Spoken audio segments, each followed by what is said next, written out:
class. Today we are going to see the topic circles in one shot. Okay, इसका complete revision हम करने वाले हैं circles topic का at a glance. Okay, so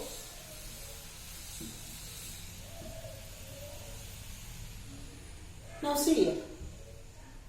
Suppose this is the circle. ये circle है. In this circle, this is the center. O is the center. O is the center of a circle. O क्या है हमारा center of circle है. और यहां पर जो लाइन सेगमेंट O से स्टार्ट होती है और इस बाउंड्री पे एंड होती है उसे कहा जाता है रेडियस. ओके, तो यहां पर जो OA है, OA line segment is nothing but the radius. Radius क्या होता है? Radius is a line segment which starts from the center and which ends on the boundary of a circle. Now इस boundary को क्या कहते हैं हम? ये जो circle की outer boundary है उसे हम कहते हैं circumference. उसे हम क्या कहते हैं? Circumference of a circle. इस पूरी बाउंड्री को हम कहते हैं circumference of a circle. और ये क्या है आपका सेंटर ऑफ अ सर्कल. यहां से यहां तक का सेगमेंट जो है उसे रेडियस कहा जाता है. नाउ सपोज अगर मैं इस लाइन सेगमेंट को फर्दर एक्सटेंड करूं, ओके, तो यहां पर ये हो जाएगा दिस AB. ओके, ये पूरा लाइन सेगमेंट जो है A से लेकर B तक ये आपका डायमीटर हो जाएगा. डायमीटर इन द सेंस जो लाइन सेगमेंट सेंटर से पास होती है, which passes through the center, okay, and which ends on the other side of a circumference, तो उसे कहा जाता है डायमीटर. डायमीटर का मेजरमेंट हमेशा रेडियस से डबल होता है. Diameter is always the twice of radius. Diameter is twice of radius.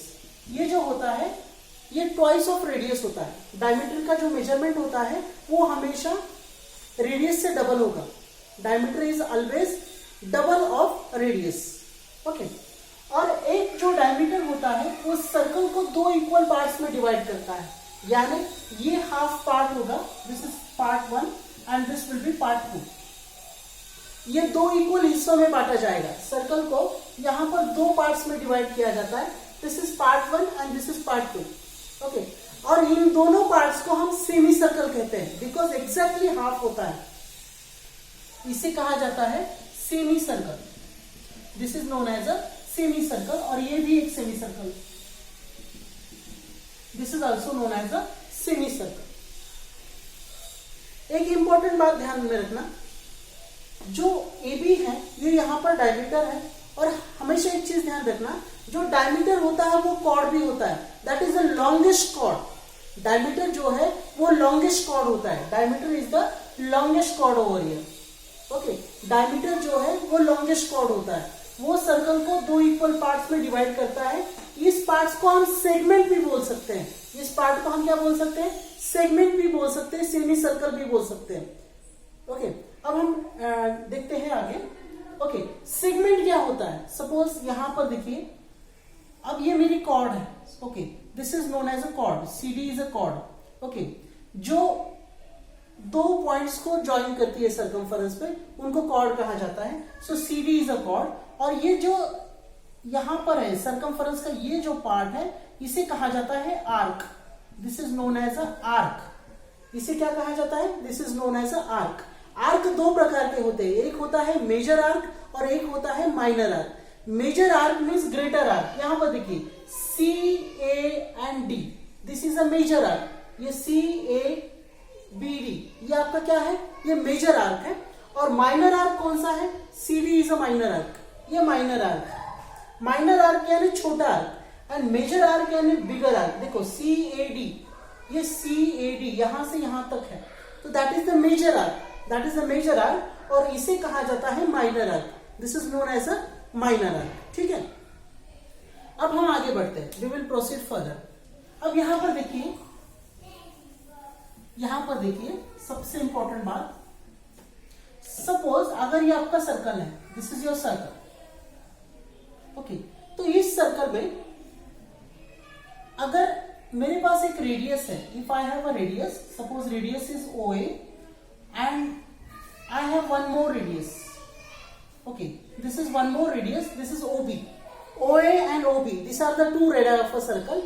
तो ये जो पोर्शन होता है, ये जो पूरा पोर्शन होता है, इसे कहा जाता है sector of a circle. This is known as a sector of a circle. So sector of a circle को हम डिफाइन कर सकते हैं, area enclose between two radii and arc, area enclose between two radii of a circle and circumference of a circle या arc of a circle बोल सकते हो। Okay, सो इस पोर्शन को हम कहते हैं सेक्टर। तो सेक्टर के भी दो प्रकार होते हैं, एक होता है मेजर सेक्टर और एक होता है माइनर सेक्टर। सपोज अगर मेरे पास ये पॉइंट है, ओके, तो यहां पर हम बोल सकते हैं ACB, ये आपका पूरा मेजर सेक्टर है, ये यहां तक पूरा जो है ये मेजर सेक्टर है, and this one is a minor sector. Minor sector यानी ये, और मेजर सेक्टर यानी ये पूरा रिक्वायर्ड पार्ट। ओके, यानी ये जो टोटल ट्रायंगुलर पार्ट नजर आ रहा है ये आपका माइनर सेक्टर है, और जो रिमेनिंग पार्ट है उसे हम कह सकते हैं मेजर सेक्टर। सेक्टर को फाइंड करने के लिए, एरिया ऑफ सेक्टर के लिए फॉर्मूला होता है theta upon 360 multiplied by pi R square. ये इसका फॉर्मूला होता है, किसका? एरिया ऑफ सेक्टर का फॉर्मूला होता है। Area of sector is nothing but theta upon 360 into pi R square. Theta मतलब जो सेंट्रल एंगल यहाँ पर प्रेजेंट है, सपोज इस एंगल का मेजरमेंट 60 रहा, ओके, सपोज इस एंगल का मेजरमेंट 60 रहा, तो थीटा की वैल्यू आपको 60 लिखनी पड़ेगी। Okay, value of theta you will be writing as a 60। तो ये किस पे डिपेंड करता है? यहां पर जो सेंट्रल एंगल प्रेजेंट होगा उसके ऊपर थीटा की वैल्यू डिपेंड रहेगी। जो आपका सेंट्रल वैल्यू का मेजरमेंट है वो डिसाइड करेगा कि आपकी वैल्यू कितनी रहेगी, यानी थीटा की वैल्यू क्या रहेगी। जो सेंट्रल वैल्यू की सेंट्रल एंगल जो रहेगा उसका जो मेजरमेंट रहेगा वही थीटा का मेजरमेंट होता है। ठीक है, अब देखिए, अब हम आगे बढ़ते हैं। We will proceed with one more important concept. Okay, अब यहां पर देखिए, सपोज ये आपका सर्कल है, दिस इज योर सर्कल, और इस सर्कल में सपोज आपके पास ये पॉइंट O है, this is point O। Okay, इस पॉइंट O पे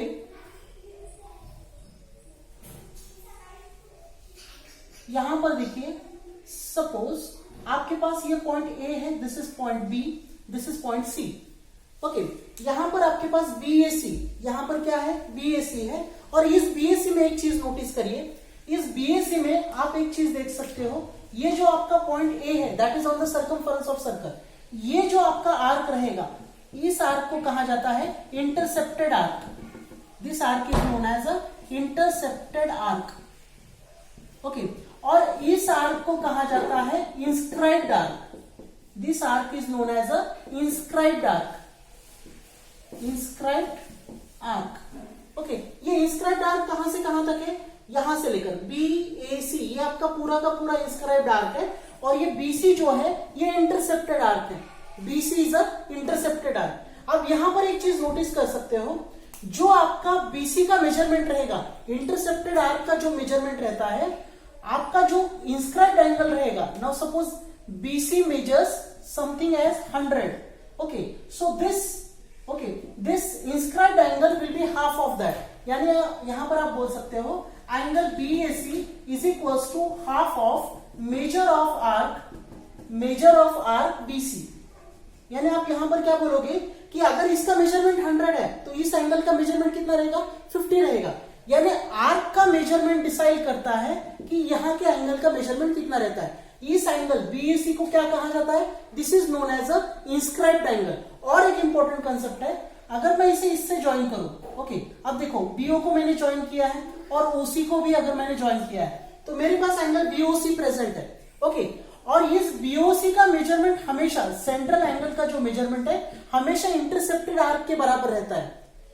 जो सेंट्रल एंगल का मेजरमेंट है वो हमेशा आपका इंटरसेप्टेड आर्क के बराबर रहेगा। अब यहां पर देखिए, अगर BOC का मेजरमेंट आपका 60 है तो इंटरसेप्टेड आर्क का मेजरमेंट भी 60 रहेगा, और इस एंगल का जो मेजरमेंट रहेगा वो इंस्क्राइब्ड एंगल का उसका हाफ रहता है। अगर ये 60 है तो ये आपका 30 रहेगा। अगर ये सपोज आपका 80 है तो this angle will be equal to 40 degree. Okay, तो everything will be decided by the intercepted arc. जो आपका इंटरसेप्टेड आर्क का मेजरमेंट रहेगा वही आपका इंस्क्राइब्ड एंगल का मेजरमेंट रहेगा। ओके, अब इसके बाद देखिए और एक इंपॉर्टेंट कंसेप्ट है, आपने क्वाड्रिलैटरल सुना होगा। Okay, you might have heard about the quadrilateral. What do you mean bye quadrilateral? Quadrilateral के बारे में हम ये बोल सकते हैं that is nothing but a 4 sided polygon. Okay, वो 4 साइडेड पॉलीगॉन होता है। और यहां पर देखिए सपोज आपके पास 4 वर्टेक्स है। ओके, ये पॉइंट ए है, this is point B, this is point C और ये आपका पॉइंट डी है। ओके, अब यहां पर देखिए आपके पास एक क्वाड्रिलैटरल तैयार हो रहा है। This is your quadrilateral. Okay, ये आपका क्वाड्रिलैटरल है और इस क्वाड्रिलैटरल में जो चारों वर्टेक्स है, okay, point A, point B, point D and point C, ये चारों वर्टेक्स जो है वो सर्कल पे लाई करते हैं। All 4 vertex lie on the circumference of circle. तो इसे कहा जाएगा साइक्लिक क्वाड्रिलैटरल। इसे क्या कहा जाएगा? Cyclic quadrilateral. इसे कहा जाता है साइक्लिक क्वाड्रिलैटरल, यानी A B D C. Okay, हम क्या करते हैं, यहां पर ये सपोज डी है, ये सी है, तो A B C D, this is your cyclic quadrilateral. क्योंकि ये चारों पॉइंट जो है कौन साइक्लिक है। कौन साइक्लिक का मतलब क्या है? What do you mean bye कौन साइक्लिक? कौन cyclic in the sense which lie on the circumference of circle. Circumference of circle पे जो पॉइंट्स रहते हैं उनको कहा जाता है concyclic. They are known as concyclic. इनको कौन साइक्लिक क्यों कहा जाता है? बिकॉज वो सर्कमफरेंस ऑफ सर्कल पे लाई करते हैं। ओके, ये पॉइंट, ये पॉइंट, ये पॉइंट और ये पॉइंट, ये चारों भी पॉइंट्स कहां पर है? सर्कमफरेंस पे लाई करते हैं। All the 4 points lie on the circumference of circle. ठीक है, अब यहां पर देखिए इनकी एक इंपॉर्टेंट प्रॉपर्टी है, दैट इज नथिंग बट ये जो एंगल ए होता है वो एंगल सी के बराबर होता है। यानी इन दोनों का एंगल जो मेजरमेंट है वो 180 होता है, बराबर नहीं होता है। इन दोनों का जो एडिशन होता है वो सप्लीमेंट्री होता है। यानी हम ऐसा बोल सकते हैं angle A plus angle C is equal to 180 degree. यानी opposite angles of cyclic quadrilateral are supplementary. Opposite angles of cyclic quadrilateral are supplementary. Then angle B and angle D. Okay, angle B plus angle D is equals to 180 degree. Angle B और angle D इन दोनों का measurement कितना होता है? 180 degree होता है, because again they are cyclic quadrilateral. Again they are opposite angles of cyclic quadrilateral. तो opposite angles का जो मेजरमेंट होता है वो हमेशा 180 होता है। दोनों का जो सम होता है, दोनों का जो एडिशन होता है, यानी एंगल बी और डी का एडिशन 180 होगा और एंगल ए और सी का मेजरमेंट भी 180 होगा। ओके, तो opposite angles of cyclic quadrilateral are supplementary. बहुत बहुत इंपॉर्टेंट प्रॉपर्टी। अब और एक बात देखिए, एक इंपॉर्टेंट प्रॉपर्टी यहां पर। अब देखिए सपोज आपके पास कोई एक्सटीरियर एंगल तैयार हो रहा है, ये आपका साइक्लिक क्वाड्रिलैटरल है और यहां पर सपोज कोई एंगल फॉर्म होता है। सपोज ये आपका एंगल है, ये सपोज आपका एंगल है, तो इस एंगल का मेजरमेंट, सपोज ये BCE एंगल है आपके पास, सपोज E, तो ये BCE, ये जो एंगल BCE है, ओके, ये BCE का जो मेजरमेंट है, ओके, इसका जो मेजरमेंट है वो इस एंगल के बराबर रहेगा। यानी एक चीज ध्यान रखना कि सपोज इसका मेजरमेंट अगर 50 रहा तो इस एंगल का 130 रहेगा, तो इस एंगल का मेजरमेंट 50 रहेगा। यानी एंगल ए का जो मेजरमेंट है वो एंगल BCE के बराबर आएगा। जो एक्सटीरियर एंगल फॉर्म होता है, एक्सटीरियर एंगल का जो मेजरमेंट होता है वो उसके एडजेसेंट एंगल के अपोजिट वाले एंगल के बराबर होता है। यानी ये देखिए, ये एडजेसेंट एंगल, एक्सटीरियर एंगल का ये एडजेसेंट एंगल है और इस एडजेसेंट एंगल का अपोजिट एंगल जो होता है उसका और ये एंगल का मेजरमेंट सेम रहेगा। यानी angle BCE is equals to angle A। Okay, अगर यहां पर एंगल तैयार होता है, अगर यहां पर एंगल फॉर्म होगा, सपोज ये आपका एंगल ABF है और इसका मेजरमेंट इनकेस सपोज 60 है, तो इस एंगल का मेजरमेंट भी 60 रहेगा। यानी ये एंगल और ये एंगल इक्वल रहेंगे। हम बोल सकते हैं angle ABF, angle ABF is equals to angle T। हम ऐसा भी बोल सकते हैं एंगल ABF का मेजरमेंट जो है वो एंगल T के बराबर है, हम ऐसा भी बोल सकते हैं। यानी जो एक्सटीरियर एंगल रहता है उसका मेजरमेंट और जो एडजेसेंट एंगल है उसके अपोजिट वाला एंगल है उसका मेजरमेंट इक्वल रहता है। यानी एडजेसेंट ये एंगल है उसका अपोजिट एंगल T है, तो D और ये वाले एंगल का मेजरमेंट सेम रहेगा। ठीक है, so this was regarding the cyclic quadrilateral. अब हम आगे बढ़ते हैं। ओके, हमने इंटरसेप्टेड आर्क देखा है, इंस्क्राइब्ड आर्क देखा है, इंस्क्राइब्ड एंगल भी देखा है। ओके, अब हम आगे वाली प्रॉपर्टीज की तरफ बढ़ते हैं। अब आते हैं टैंजेंट की तरफ। Okay, tangent plays a very prominent role. यहां पर ध्यान दीजिए, टैंजेंट किसे कहा जाता है, what do you mean by tangent. Okay, यहां पर देखिए, सपोज आपके पास एक सर्कल है और ये आपका सेंटर है, O इज अ सेंटर। अब यहां पर देखिए, सपोज आपके पास कोई पॉइंट है, वो यहां से यहां तक जा रहा है। Okay, suppose this is A B. Okay, this is A B, ये एक ही जगह पर इंटरसेक्ट कर रहा है सर्कल को, तो इसे कहा जाता है, this A B is known as a tangent. A B is known as a tangent to a circle. और हमेशा एक ध्यान रखिए, ये जो रेडियस होता है, ओके, रेडियस और टैंजेंट इन दोनों का रिलेशन होता है, जिसे कहा जाता है रेडियस टैंजेंट रिलेशन। जो रेडियस होता है वो हमेशा टैंजेंट को परपेंडिकुलर होगा, यानी यहां पर ये जो टैंजेंट है, suppose A B is your tangent, तो ये ए बी को ये ओ ए जो है वो परपेंडिकुलर रहेगा, यानी हम ऐसा बोल सकते हैं कि O A perpendicular to A B. O A is perpendicular to A B, हम ऐसा बोल सकते हैं, यानी यहां पर जो ओ ए है वो ए बी को परपेंडिकुलर है, यानी यहां पर 90 डिग्री का फॉर्मेशन होता है। इसे कहा जाता है रेडियस टैंजेंट रिलेशन। इसे क्या कहा जाता है, radius tangent relation, radius tangent relation, RTR, radius tangent relation. Okay, और एक इंपॉर्टेंट बात ध्यान में रखना, सपोज अगर यहां से कोई टैंजेंट है, ओके, यहां से कोई टैंजेंट है और यहां पर ये दोनों टैंजेंट्स बाहर इंटरसेक्ट हो रहे हैं किसी पॉइंट सी पे। ओके, ये आपका डीसी है और ये एसी है, दो टैंजेंट्स हैं, तो हमेशा इन दोनों टैंजेंट्स का मेजरमेंट जो है वो इक्वल रहेगा, यानी AC is equals to CD। इन दोनों टैंजेंट्स का जो मेजरमेंट है वो हमेशा इक्वल रहेगा, यानी AC का मेजरमेंट CD के बराबर रहेगा। AC is equals to CD. When two tangents intersect outside the circle, the measurement of two tangents is always equal. Okay, तो जहां पर दोनों टैंजेंट्स एक दूसरे को इंटरसेक्ट करते हैं तो उनका जो ये AC का मेजरमेंट CD के बराबर रहेगा। सो AC is equals to CD. लेकिन कब होगा, जब वो बाहर एक पॉइंट पे इंटरसेक्ट होंगे। If they are intersecting, then and then only the measurement is equal. अब हम आगे बढ़ते हैं। Now pay attention here. Suppose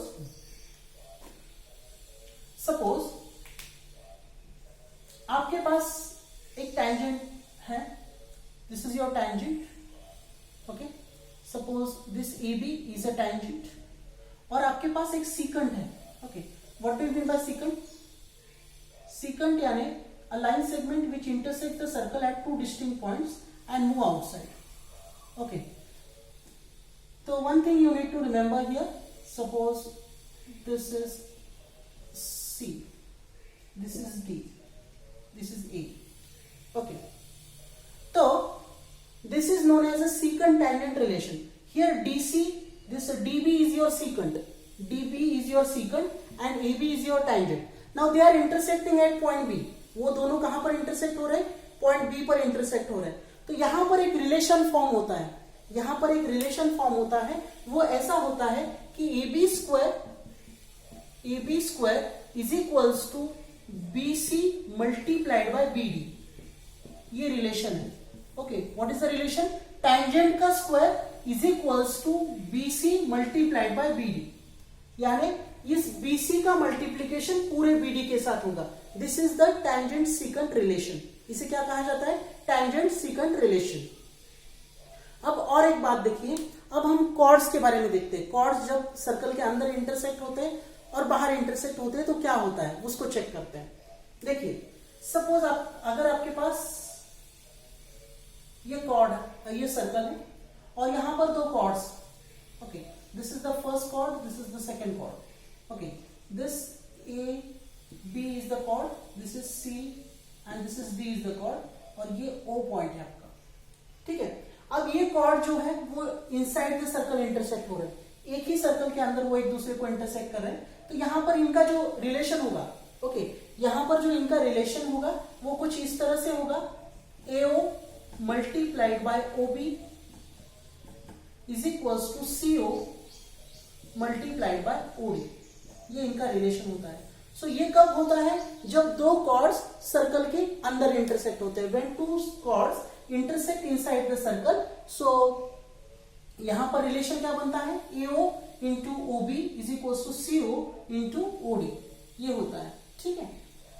और एक इंपॉर्टेंट बात है, और अगर दो कॉर्ड्स हैं, okay, if two chords are there and chords are intersecting outside the circle, okay, अब अगर दो कॉर्ड्स हैं, if I have two chords, okay, now suppose this is the circle, okay, and यहां से सपोज दो कॉर्ड्स है, this is the first chord which is going outside and this is the other chord, okay, now suppose A, B, C, D and E, तो you need to check here, जो angle ACE का जो measurement रहेगा वो क्या रहेगा, इस arc का हाफ माइनस इस आर्क का हाफ इज इक्वल्स टू ये वाला एंगल।